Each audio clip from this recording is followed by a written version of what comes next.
plusieurs gestionnaires de portefeuille ou d'investisseurs s'identifient comme des investisseurs à long terme. Puis l'image qu'on a d'un investisseur à long terme, c'est quelqu'un qui va analyser des entreprises, des sociétés, qui va investir beaucoup de temps pour s'assurer que son choix est vraiment bien raisonné. Puis lorsqu'il achète l'entreprise, c'est un mariage.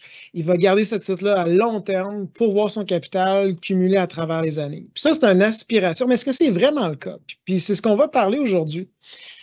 Le symbole de l'investisseur à long terme, puis on en parle tellement, puis j'en parle encore, c'est Warren Buffett.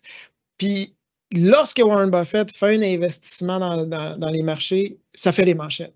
Et qu'est-ce qu'on va voir après? C'est une corde d'investisseurs qui vont essayer d'imiter le sage d'Omaha, d'investir justement comme lui en achetant exactement la même entreprise, avec l'idée que Warren Buffett, qui est un investisseur à succès, c'est indéniable, a fait tous ses devoirs, puis il va acheter cette société-là, puis quand il achète, il ne se trompe pas, puis c'est juste une question de patience.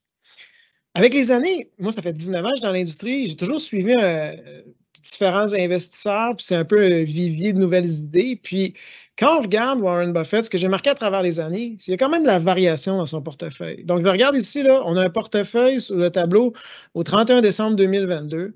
On voit des titres, puis on voit juste l'année précédente, en 2021, qu'est-ce qui se passait. Bien, rapidement, d'un coup d'œil, on peut observer qu'il y a des titres qui ont disparu, tandis qu'il y en a d'autres qui sont apparus. Qu'est-ce qui se passe? Puis, ce qui a attiré mon attention, finalement, après avoir fait des recherches, j'ai enfin trouvé une recherche qui donnait vraiment des données hyper intéressantes.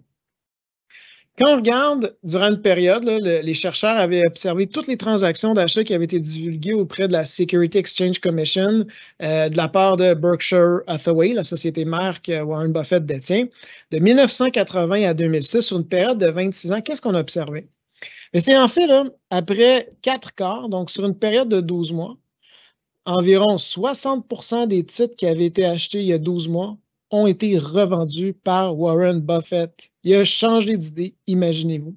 Puis durant cette période-là de 26 ans, bien en fait, il y a environ seulement 4% des sociétés détenues qui étaient détenues depuis 10 ans. Puis ça surprend. Ça m'avait surpris à l'origine. Puis ça surprend les gens parce qu'on se dit, voyons donc, Warren Buffett, la première chose qu'il dit, c'est de garder les titres pour le long terme. Puis qu'est-ce qui nous vient à l'esprit lorsqu'on connaît les titres qui sont détenus par Berkshire Hathaway? On pense à American Express, on pense à Coca-Cola, on pense à Bank of America, des sociétés qui ont été détenues dans le portefeuille depuis très longtemps. Mais en fait, cette philosophie d'investissement-là que Warren Buffett parle, il ne ment pas. C'est pas que c'est un boursicoteur, puis de temps en temps, il investit à long terme. C'est qu'il applique une technique que moi, j'ai appelée la méthode du jardinier. Son processus, ce que je peux en déduire, c'est que constamment, il va regarder le bouquet des sociétés qu'il détient, puis il va enlever la mauvaise herbe pour garder ce qui est bon. Puis, dans notre portefeuille, on peut comprendre aussi ce phénomène-là parce que, disons, vous faites un processus vraiment, vous allez en profondeur pour investir dans une société. Quand vous allez l'acheter, là, à long terme, on peut tellement être surpris, par exemple, de à quel point des titres sont des gagnants. Une société qui est venue à mon esprit, c'est Monster Beverage. Quelqu'un aurait pu investir dans cette société-là en se disant le secteur des boissons énergétiques va continuer de croître avec les futures générations, mais la majorité d'entre nous, en tout cas moi le premier, je vais complètement sous-estimer le marché total adressable, à quel point ça allait être présent.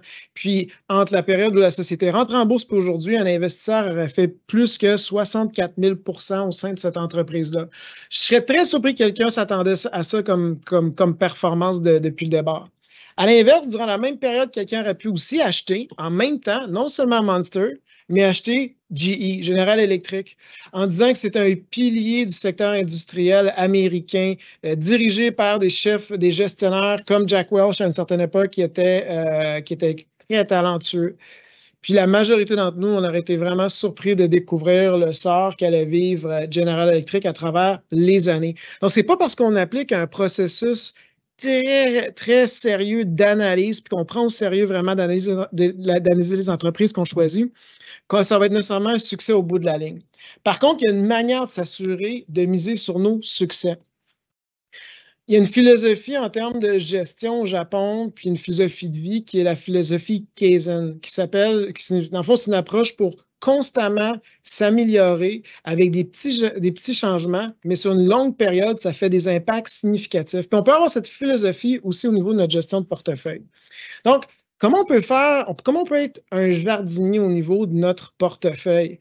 Bien, je me suis inspiré d'une méthode qu'on appelle la méthode top grading. C'est quoi la méthode top grading? C'est en termes de ressources humaines.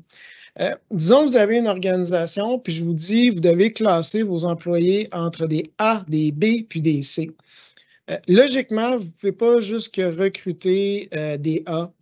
On aimerait bien ça, mais c'est impossible. C'est peut-être 10, 20 peu importe, de notre masse salariale, nos employés du talent qui sont des A. Puis les A, ce qu'on peut faire, c'est que c'est des gens que non seulement on n'a pas besoin de leur déléguer des tâches, on peut déléguer des responsabilités. On dit c'est quoi nos attentes, puis ils sont capables de prendre cette tâche-là, puis la réaliser à leur manière, puis ils vont donner les résultats qu'on s'attend sans que nous, on soit obligés de toujours s'impliquer.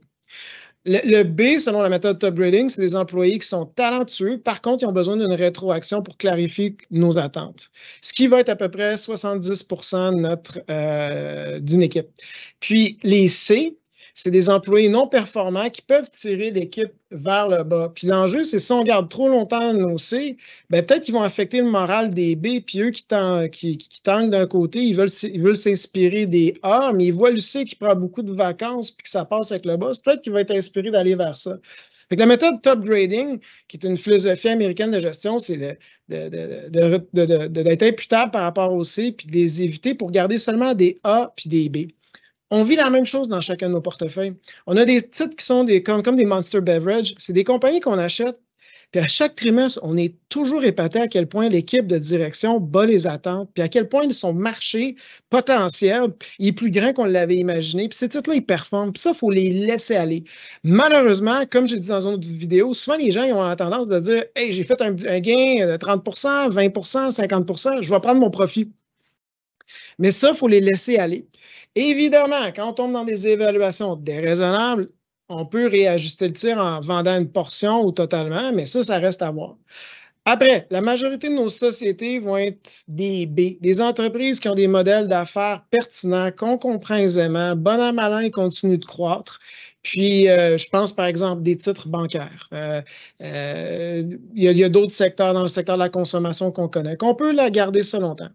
Mais c'est nos fameux C. C'est ça qu'il faut éliminer. Maintenant, comment on peut trouver nos C? Comment on devrait avoir cette philosophie-là pour faire le ménage? Bien, moi, ce que je recommande, c'est d'avoir un certain état d'esprit. C'est quand on investit, il faut investir avec optimisme. Que quand on achète un titre, on est capable de faire tous nos devoirs puis d'investir avec conviction qu'on a un choix qui est raisonné. En ayant la croyance qu'on est capable de faire ça, on va prendre au sérieux notre tâche. Puis, Warren Buffett, il y a une philosophie, il appelle ça du punch card investing. Imaginez que vous avez un carton, puis il y a au sein du carton 20 espaces. Puis à chaque fois qu'on fait un investissement, donc je vous donne cette carte-là, vous avez 20 espaces, puis dans toute votre vie d'investisseur, à chaque fois que vous faites un placement, vous choisissez une entreprise, vous prenez votre poinçon, on fait un trou, puis on a juste 20 choix dans toute notre vie. À quel point prendriez-vous au sérieux chaque sélection de titres? Est-ce que vous metteriez plus de temps dans votre recherche, plus d'analyse? Je suis convaincu que oui. Il faut investir comme ça, prendre ça au sérieux. Par contre, c'est juste le début. Quand on détient un titre, il faut avoir l'ouverture d'esprit pour se remettre constamment en question. Je ne parle pas d'y aller avec nos sentiments, avec la variation du marché, d'y aller avec ce qu'on dit dans les médias. Ce que je dis, c'est toujours réanalyser la société.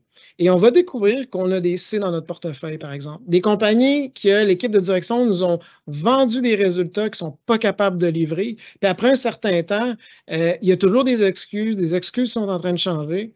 Bien, il faut peut-être s'admettre que la compagnie n'a pas nécessairement la capacité de livrer ce qu'ils ont promis. Peut-être si nous, dans nos devoirs, on réalise qu'on a omis des facteurs hyper importants, puis en fait, notre thèse d'investissement, on est dans l'erreur, puis mieux vaut prendre une perte. Comme Warren Buffett fait dans 60% des cas, il va vendre, perte, profit, mais il va se remettre en question. Des fois aussi, on peut réaliser qu'il y a des nouveaux intras, des nouveaux compétiteurs, que le secteur d'activité a changé, la compétition a changé, l'économie a changé, peut-être le potentiel de ce secteur d'activité-là. Ou des fois, tout simplement, c'est le coût d'opportunité. On aime la société, c'est un B ou c'est peut-être proche d'un C, puis finalement, il y a une nouvelle occasion d'investissement qui nous dit que probablement on fera plus de gains. Mais là, est-ce qu'on garde notre position ou on change? Puis si on change, il faut que ça vaille la peine. Puis finalement, un dernier point qui me venait à l'esprit, des fois, c'est la réalité fiscale. Je mise toujours d'acheter un titre en premier en fonction de la qualité de l'investissement avant de mettre la fiscalité de manière prioritaire. Mais des fois, on arrive vers la fin de l'année, puis faire une transaction va nous faire économiser de l'impôt directement, très rapidement, puis ça, c'est sûr qu'on va se faire rembourser. Donc, dans ces cas-là, ça peut valoir la peine de faire des modifications. Donc, le processus qu'on doit suivre, c'est quoi faire de l'investissement à long terme? C'est vraiment garder la conviction puis faire les devoirs que l'on doit faire pour s'assurer que quand on achète une entreprise, c'est comme si on devenait actionnaire privé puis qu'on devait garder nos actions sur le long terme. Par contre, l'investissement, ça ne reste pas passif. Il faut toujours suivre les résultats de la société que l'entreprise publie à chaque trimestre, puis faire ses devoirs et avoir l'esprit ouvert de se remettre en question sur des faits. Puis finalement, c'est de conserver nos gagnants, mais malheureusement, on va se tromper. Ça fait partie du processus d'investisseur. Puis souvent, les gens, quand on parle de Berkshire Hathaway, quand on parle de Warren Buffett, on parle tous de ses bons coups. Mais si vous étudiez son processus d'investissement, c'est rare qu'on va faire un post-mortem de toutes les idées d'investissement qu'il a finalement vendues parce que c'était pas bon. Mais ça fait partie de la vie d'un investisseur. Puis, au bout de la ligne, quand on regarde la feuille de route de Warren Buffett, qu'est-ce qu'on peut dire? C'est qu'il y a une poignée de titres qui ont vraiment fait la différence, qui ont été vraiment créateurs de richesse. Dans votre portefeuille, il y a certains de vos gagnants que vous avez. Si vous êtes juste patient, laissez-les aller, puis c'est ça qui vont vraiment créer de l'enrichissement personnel. Donc, j'espère que vous avez apprécié justement encore cette chronique-là pour éduquer les investisseurs, pour justement aussi challenger votre manière de faire que vous faites avec votre conseiller. Puis merci beaucoup pour ceux qui font affaire avec nous. Merci de m'avoir écouté.